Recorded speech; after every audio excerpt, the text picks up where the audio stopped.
The top business stories live from the Sky Newsroom. The US and China remain locked in talks with financial markets on edge as the world's largest economies try to avoid escalating the trade war. TikTok claims it now has 30 million monthly users in the UK as it announces the opening of a new London office and hundreds of new jobs. Plus, as more people embrace non-alcoholic drinks, we'll ask if Carlsberg is still the right place with football for beer sponsorship.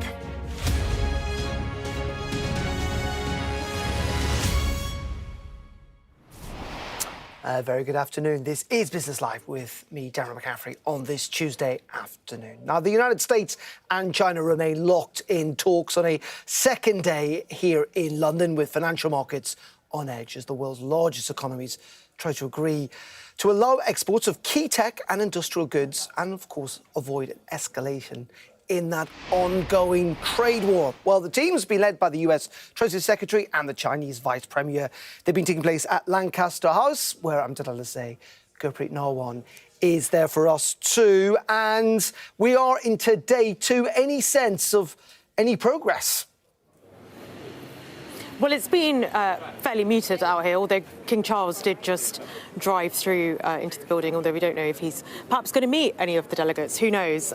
What we do know is that both sides have been locked in conversation since yesterday lunchtime. That's the US delegation and the Chinese delegation trying to hash out a deal. We don't have many detailed updates about what's been involved in those discussions, but we had some encouraging words last night from President Trump. He told White House reporters that he was only getting good reports from London. Meanwhile, Howard Lutnick, his Commerce Secretary, said today, echoed those sentiments, saying that the talks were going well, and added that they were also likely to continue throughout the day today. So these are prolonged, difficult negotiations that are taking place. And actually, Howard Lutnick's presence here is interesting because it suggests that the US are seriously considering proposals to curb some of those export controls, row back on some of those export controls they have on semiconductor technology, things like chip design software. That falls within Howard Lutnick's department's remit. And it's a big prize for the Chinese as the country tries to develop its own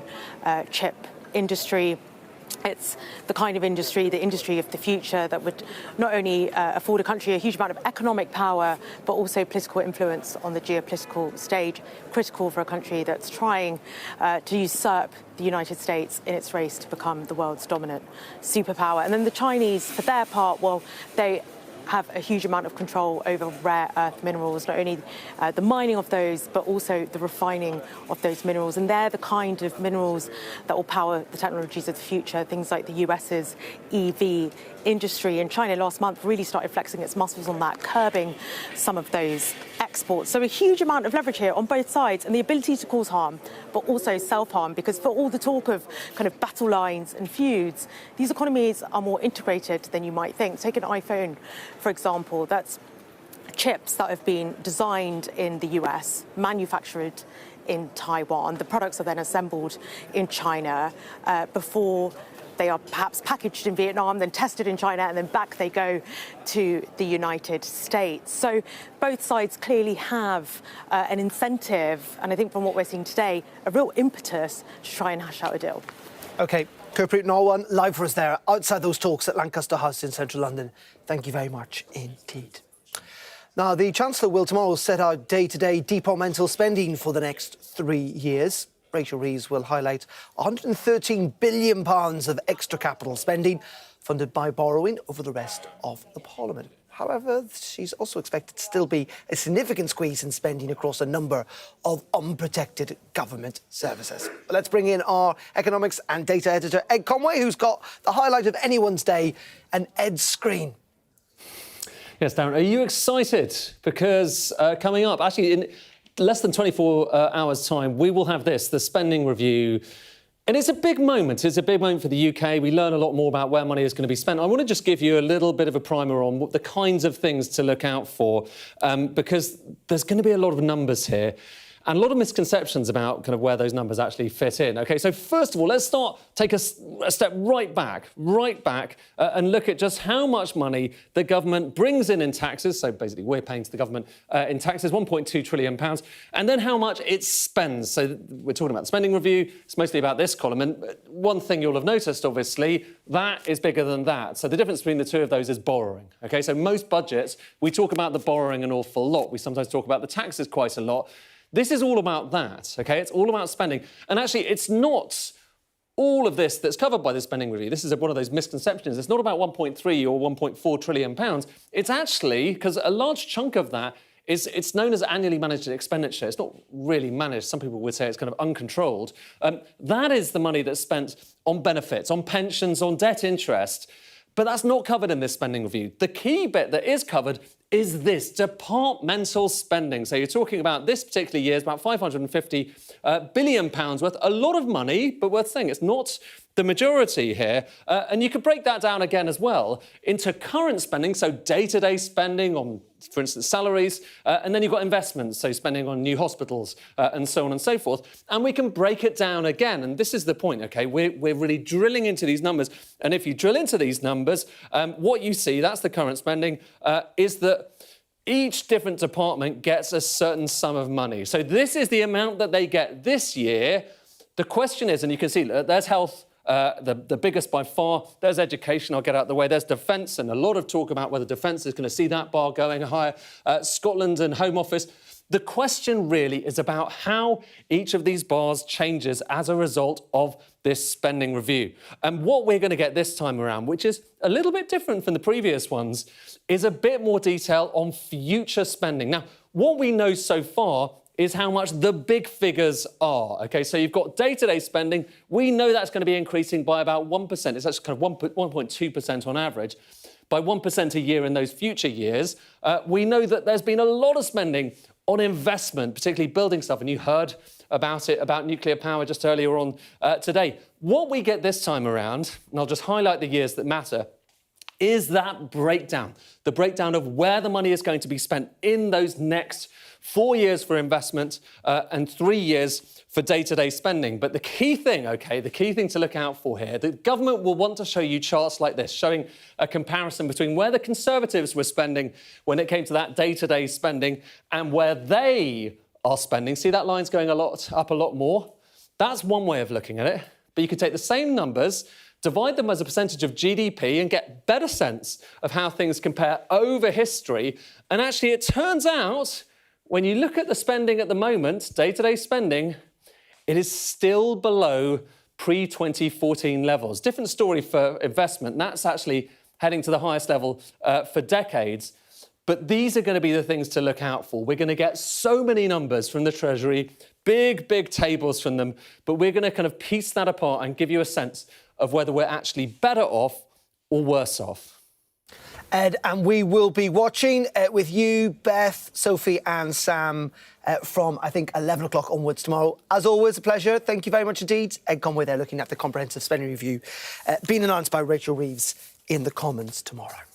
Now, the UK will invest £14.2 billion to help build the Sizewell C nuclear plant. The government has called the funding, which comes on top of billions of pounds already pledged as a record investment in nuclear technology. Well, Julia Pike is the Joint Managing Director at Sizewell C, and delighted to say joins me now live. Julia, pretty relieved today, I assume? Yeah, it's great news for the country. It's great news for the region here in the east of England, where I am at the moment. It's fantastic for energy security and it's fantastic for jobs and growth. Now, £14 billion is a lot of money. We know billions have already been pledged. We've got an issue in this country, don't we, where governments suggest they're going to spend some money and then they spend a hell of a lot more. What, not guarantees, no one can guarantee, what assurances can you give that things will be on budget this time round? So the most important thing I can say about the cost of the project is that we're a copy project of Hinkley. So when the European design of Hinkley was brought into the UK, Hinkley made 7,000 design changes. And because we're copying it, we only make 60 changes. That's transformative because it means we know how much steel, how much cable, how much concrete we need to pour. We know how many hours it takes to do particular tasks. We can see learning rates between Hinkley Unit 1 and Hinkley Unit 2. So that gives us a huge amount of confidence in our cost estimate. And on top of that, the negotiation that the government is still currently engaged in with private sector investors, the model for that investment has incentives on the investors to help us keep the costs down. And why nuclear, Julia, now, in the sense that, in many ways it's an old technology, isn't it? We've got a lot of renewable possibilities these days. What's your argument about why Britain still needs nuclear energy? Well, I think most people acknowledge that the UK is best off with the right mix of energy technologies. So it's great that renewables are growing, but the system is going to be more stable and cheaper, and we're going to have a much easier time having electricity supporting our industry, etc., when the wind's not blowing and the sun's not shining. That's the job that nuclear does. It makes electricity constantly. And although the site looks big because it's a construction site, when it's built, it will shrink right back down. So it's sort of 2 times size well be, and it'll be a small footprint way of making an awful lot of electricity. OK. And when you're looking at renewables and you're looking at onshore renewables, they take up more land. So as part of the mix, nuclear is a great thing. And just very finally, Julia, though, in many ways, this is kind of not great timing because actually there's a lot of countries that want to invest in nuclear energy. Doesn't that put a strain on our capabilities in trying to attract people, talent, investment? Does that make sense? As in, because everyone's now realised actually nuclear should be part of the mix. I think it's a really interesting point that you make. I think actually the answer is the opposite. I think it's all credit to the UK and the UK government for making the decisions which are enabling us to actually go first and lead the way in nuclear. And Britain led the way in nuclear when we started our civil nuclear programme towards the end of the 1950s, and we're able to lead the way again, certainly in Europe, in terms of restarting our nuclear fleet build. So no, it's actually great, and we will be leading the way for other countries looking at what we're doing and looking to do the same. Julia, always a pleasure. Thank you very much indeed for joining us. That's Julia Pike there, who's the Managing Director at Sizewell C, that's had that massive investment from the government today. Now, TikTok has claimed its regular monthly user base has surpassed 30 million. And the figure comes as the Chinese-owned video platform has announced the opening of a new London office and the creation of another 500 jobs. Well, I spoke to the company's Director of Public Policy and Government Affairs for the UK and Ireland, and I asked him what these new rules, what they'll be, essentially, who works at TikTok. We've got a real variety of different people who are working in our UK operations. A lot of the jobs that we'll be adding will be in e-commerce. We've got an e-commerce business, TikTok Shop, which has seen tremendous growth in recent years. But also a large amount of them will be in our trust and safety department, which obviously is a priority for a platform such as ours. We're investing $2 billion in trust and safety this year, and the people joining from a UK perspective will contribute to the workforce that we've got around the world of more than tens of thousands of people. Let's talk about safeguarding, because clearly one of the big concerns at the moment is the amount of time, particularly children, are spending on the phones. A lot of that may well be on TikTok. Are you engaging with the government? Do you kind of agree with lots of politicians who think that this is a problem and that actually children should be discouraged from using the phone as much as they do? So look, we think really hard about the way that people balance their usage of our service. And that's why we've actually developed a series of tools that give people the agency, give people the ability to be able to set their own parameters. Just earlier this year, we launched a feature called Sleep Time. So for our younger users, as it approaches 10 o'clock, they will be faced with a full screen takeover of calming music, actually a meditative breathing exercise, reminding them that it might be time to just shift away, put down the phone, get ready for bed. Since a number of years ago, we were the first platform to launch a default 60-minute screen time limit for under 18 users. And we also have Family Pairing, which is our parental controls app. And that is a cumulative amount of features, including the ability for parents to set specific blocks and times away. So we have a range of different tools that give people the opportunity to set their own relationship. What about adults too? Because, as I say, half the population may well be using it, half of them aren't. And many people who don't use it look at it and they see the scrolling and they see it as kind of brain mush to a degree. What do you say to critics who effectively say that, what people are wasting the time just scrolling through videos on TikTok? Well, look, I think I go back to the idea of the rich communities that we have, something like Garden Talk or English Countryside, which is another element that has been hugely popular this year, are really rich levels of content that people can find meaning and value in. It's also the case that TikTok is a brilliant place for businesses to be able to flourish. We have more than 1.5 million British businesses that are on TikTok. They're making use of short form videos, making use of going live and making use of TikTok Shop. And that supports around 32,000 jobs and contributes about 1.6 billion to the UK economy. And I mean, just very finally, we have to talk about the relationship with China. We know it's been an issue in the United States. I noticed that you guys were fined over 500 million euros by the Irish authorities last month for breaching EU privacy rules around transferring user data to China. This clearly is an issue, and it's an issue that doesn't seem to be going away. Is that fair? So look, firstly, I think it's important to recognise TikTok is not available in China.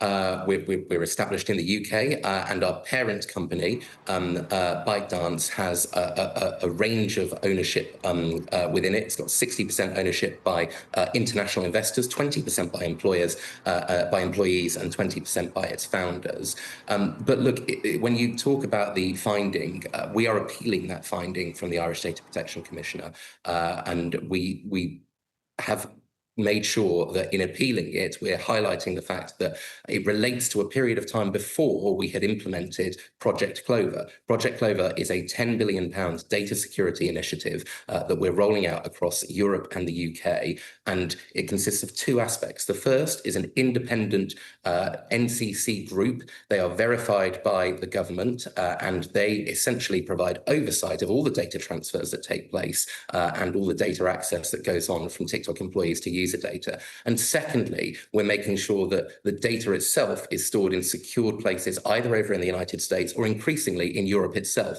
in data centers that we've got in Ireland, in Norway, and one that we've announced that we're opening in Finland. So we take data security incredibly seriously, and we show that through our industry-leading initiatives. There you go. That was Ali Law from TikTok speaking to me a little earlier. OK, you're watching Business Live here on Sky News. Up next, as more people embrace non-alcoholic drinks, we'll be speaking to the Chief Marketing Officer at Carlsberg, asking if football is still the right place for beer sponsorship.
show of military might and menace.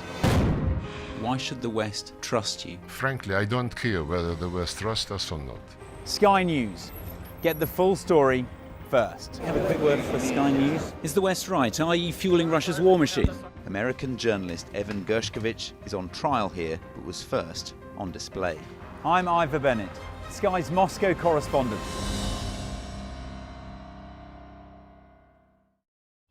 We arrive. A secret hospital hidden in the Myanmar jungle, treating the victims of this bloody war. This is Myanmar today. Its military rulers don't want the world to see, but we have. I fight for my own future. I fight for my generation's futures. This is an actual crime. They don't care for that. Myanmar army is only a couple of kilometers away. So this is a major humanitarian disaster.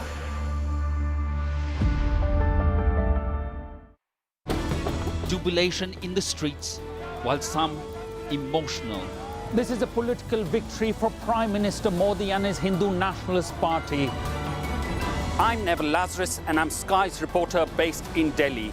Companies like these are helping India in its trajectory to be a serious player in space exploration. Sky News, get the full story first.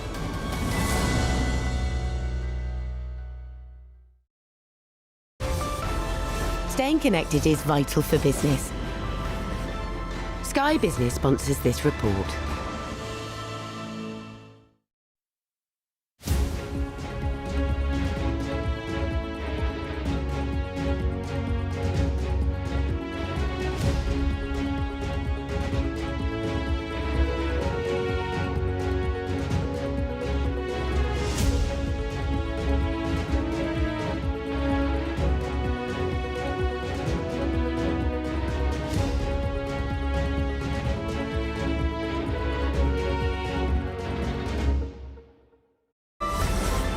Sky Business sponsors this report. Very welcome back to Business Live. Football and lager might be the oldest combination in sport, but as more young people turn to non-alcoholic alternatives, does sponsorship still remain a liquid investment for beer producers? Well, delighted to say, Carlsberg have been sponsoring the UEFA Nations League, whose final concluded on Sunday with a tight penalty shootout win for Portugal. And Carlsberg's Chief Marketing Officer, Yves Brianté, joins me now live from the Danish capital. Very good afternoon to you. I suppose the first question is, we talk a lot about the rise in non-alcoholic beer and the fact that particularly young people are switching to that. Is that true when you look at the stats and the sales? It's true. We just finished the first quarter, and the sales of alcohol-free beer were up by 15%. But it's a change that we see far beyond the young target audience. It's something that we see across the market. Both the young people and maybe a little bit older people are drinking alcohol-free beer. There is a trend towards less alcohol. There is a trend towards more healthy solution, and we see it across the market. And then when you are looking at, what does Carlsberg get behind, particularly in terms of sport, how do you make that work? Because as we were seeing at the top, people having some pints of beer at the football is almost as old as the game itself. If you look at the stats of the latest Euros in the UK, I mean, anytime there is a game of England, especially, the sales in groceries of beer was going up by 13% and almost double in pubs. So there is still a high consumption of beer when there is a game. You're happy to be together and you drink. But the thing we see more and more is what you call the zebra consumption, which is people are choosing to drink one beer with alcohol, one beer without alcohol, and to alternate to stay in the best shape ever till the end of the night. And last, it's especially true when there is a game during the weekday, when there is a school day the next day, you want to be in good shape the next day. So you alternate alcohol-free beer and alcohol beer. But it's also fair to say that particularly when it comes to non-alcoholic beer, it's now becoming a very competitive space. I mean, there's a lot of the big brewers across Europe are making their own. Yeah, absolutely. We launched recently 16 new brews in alcohol-free beer area. We see it growing everywhere. And as I told you on top, it goes across the market, and it will allow us to bring new cohorts as well to the market. People who are not drinking a lot of alcohol don't want to drink alcohol, and we want them to enjoy the happiness of a Carlsberg brew. And just very finally, just in terms of the market overall, I mean, we're talking about people having non-alcoholic beers, but, you know, are sales still pretty good, effectively? Sales are still okay. And I would say it's up to us brewers to keep reinventing the beer category, to make it fun, to make it attractive to the young generation, to take into account the new trend around health and wellness that is bigger and bigger. So up to us, and you will see it in the upcoming years, to reinvent the category and to make it up to date and lively. And that's what we want to do. Okay. Really appreciate your time. That's Yves Brouet from Carlsberg there. Thank you very much indeed. Thank you. Right, there we go. That is it from me on Business Live for the moment. And indeed, for this week, we're going to take a little bit of a break for a couple of days, but we will be back next week. I promise you that. So do join me then when you can. Up next, though, it is the News Hour with Jonathan Samuels at 5. Have a very good evening. Goodbye.